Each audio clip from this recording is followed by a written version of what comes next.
Как выполняется накат слева, в чем его особенности и как ему обучиться, смотрите в этом видеоролике. Меня зовут Иван Толмачев, и это канал о настольном теннисе. Здесь вы повысите качество своих знаний и спортивное мастерство. Перед просмотром поставьте лайк и нажмите на колокольчик, а мы начинаем. В этом видео я расскажу о базовой технике выполнения наката слева и о том, как можно самостоятельно его освоить, либо скорректировать ошибки в своем движении. В современном теннисе очень важно владеть игрой слева, но без правильного наката сложно все освоить. Накат является базовым элементом, от которого строятся все атакующие движения. Для него необходима наименьшая координация, и он более легкий в освоении, в отличие от топ-спина.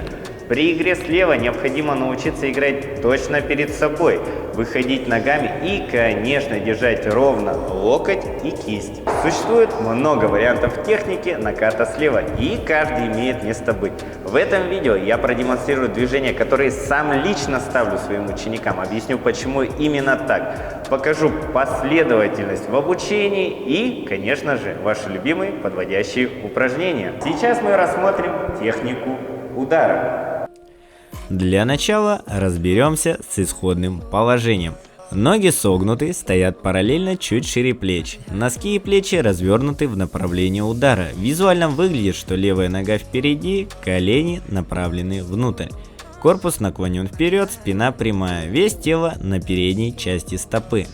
Локоть опущен и находится в естественном положении. Предплечье согнуто в локтевом суставе под углом 90 градусов, образуя одну линию с кистью и ракеткой. Ракетка находится по центру от живота на расстоянии 15-20 см. Лопасть немного наклонена вперед.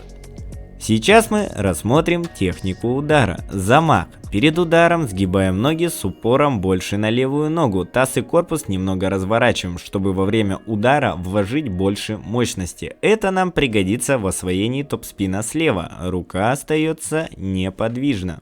Точка удара. Удар выполняется в наивысшей точке отскока мяча перед собой, но мяч должен быть ближе к телу, чтобы придать мячу наибольшее количество энергии. Удар начинается с выталкивания левой ноги, одновременного поворота таза и корпуса. Также выпрямляется правая нога. Ноги выпрямляются не до конца.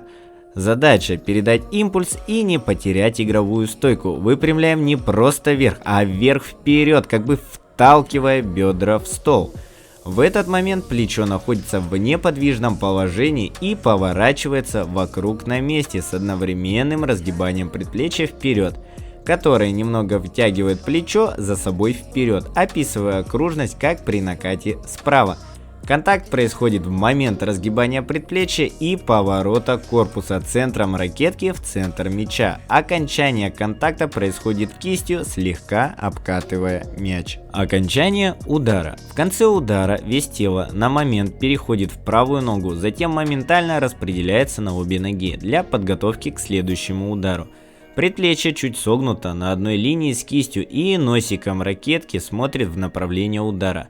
Важно, чтобы кисть не заламывалась в сторону, тогда возможны ошибки при переходе с ударов слева на удары справа. После этого необходимо для следующего удара при замахе подтянуть обратно плечо и подвести предплечье. Еще один важный нюанс при игре слева. Вы должны занять позицию для удара за момент до отскока на вашей половине, иначе мячик просто будет на вас наскакивать, и ни в коем случае не играть далеко от себя, тогда мощности в ваших ударах тоже не будет. Данная техника удара помогает эффективно освоить топ-спин слева, скидку, завершающий удар, а также выполнить точный и быстрый переход на игру справа и наоборот. Ваше тело работает как слаженная система на высоких скоростях. Если вы еще не подписались, то сейчас самый момент. Теперь переходим к методике обучения. Подводящие упражнения для руки. Упражнение 1. Вначале мы освоим работу плеча и предплечья. Кладем локоть на центральную линию стола, а предплечье с кистью на лицевую. Задача, не отрывая локоть от стола, прокрутить плечо на месте и довести предплечье до центральной линии, кисть при этом также в одной плоскости.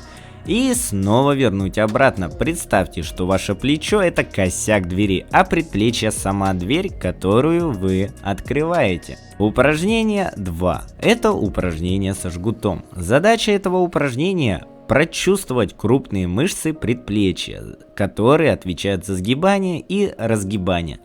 Стоит обратить внимание, что часто игроки делают удар вроде бы вокруг локтя, но первым стартует кисть, что в разы снижает эффективность удара. Поэтому мы создаем натяжение, держим плечо на месте второй рукой за локоть и вытягиваем и разгибаем предплечье вперед. Сразу выделю такой момент. В накате степень включения работы предплечья зависит от дистанции, с которой вы играете, но оно играет всегда, начиная от основания локтя до места, приближенного к запястью. Чисто одно запястье не может дать плотности удару. Также не стоит забывать, что эффект хлыста создается от более крупных групп мышц и рычагов к более мелким, а не наоборот. Подводящее упражнение 3. Комбинируем упражнение первое и второе, но уже с сопротивлением партнера. Партнер должен почувствовать, что вы пытаетесь сдвинуть руку не за счет разгибания кисти, а за счет давления предплечья. Затем убираем руку и делаем это то же самое с мячом для тенниса или настольного тенниса, чтобы больше прочувствовать работу мышц при ударе. Подводящее упражнение 4. Мы держим локоть, а тренер бросает мяч на нашей половине. Задача сыграть вокруг локтя вперед. Как только почувствовали, делаем это самостоятельно. После этого добавляем обкатывание кистью.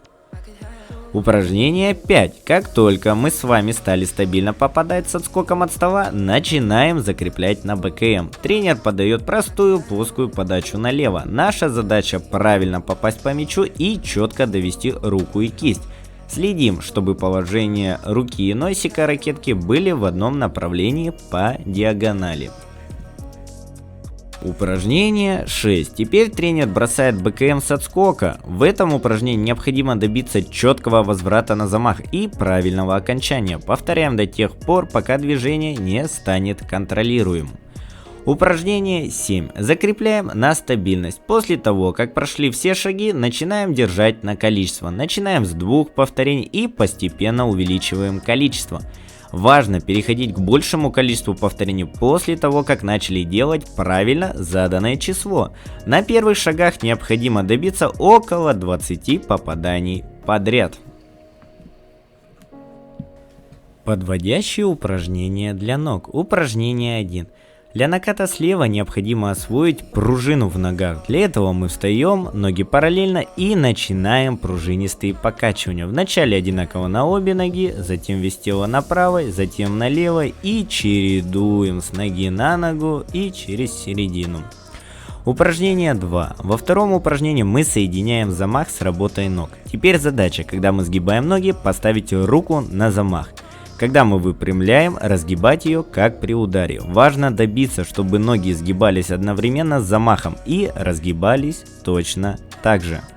Теперь снова переходим к практике за столом. Повторяем тот же цикл. Упражнение 1. Вначале с отскоком на своей половине бросили мяч, присели, замахнулись, вставили, ударили. Добиваемся синхронности, чтобы мы четко садились, когда мячик взлетал, и вставали, когда бьем. Далее, работа с партнером. Упражнение 1. Когда тренер подает подачу и происходит удар об его половину, мы начинаем присаживаться. Как он прыгает на нашей половине, мы разгибаем ноги и выполняем удар. Упражнение 2. Тренер бросает БКМ с отскоком на своей половине. Игрок должен заранее сесть на замах. Мяч прилетел, встали, ударили. Упражнение 3. БКМ без отскока на стола. Задача в этом упражнении почувствовать ритм и синхронизировать тело в фазах замаха и удара уже на средней скорости. Упражнение 4. После этого всего мы начинаем закреплять элемент на стабильность. Как только мы начали чувствовать свое тело в ударе, добавляем при приседании немного разворота в тазе с упором на левую ногу. Автоматически развернется корпус, но это буквально пару сантиметров. И затем выпрямляемся, поворачиваем таз корпусом и тянем бедра вперед на стол, донося вес тела на правую ногу.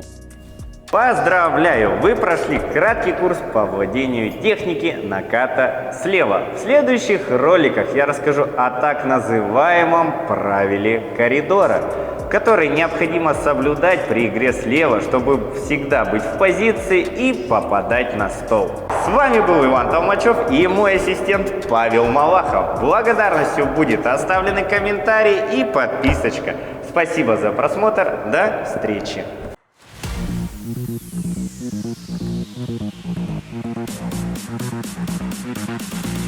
Check it.